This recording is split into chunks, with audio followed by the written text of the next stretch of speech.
आपने चूहों को देखा होगा कि चूहों का पिंजरा खोल दे तो ये पूरी ताकत के साथ सरपट दौड़ेंगे, लेकिन दौड़ते हुए उन्हें ये पता नहीं होता कि हमने जाना कहाँ है। चूहे हमेशा मंजिल का तयन किए बगैर दौड़ते हैं। और दूसरा ये कि अगर कोई चूहा खुराक के लालच में किसी पिंजरे में गिर जाए या टिकटिकी में फंस जाए तो दूसरे चूहे उसका हश्र देखने के बावजूद बाज नहीं आते, वो भी उसके बावजूद टिकटिकी में फंसते और पिंजरे में गिरते चले जाते हैं और आखिर में सारे मारे जाते हैं।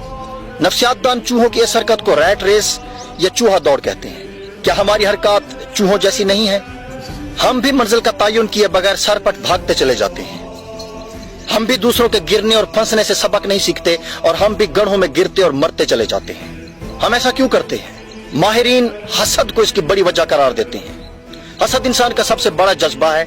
हम दूसरों को जलाने और चिढ़ाने के लिए फांसी तक चढ़ जाते हैं, लेकिन समझ फिर भी नहीं आती।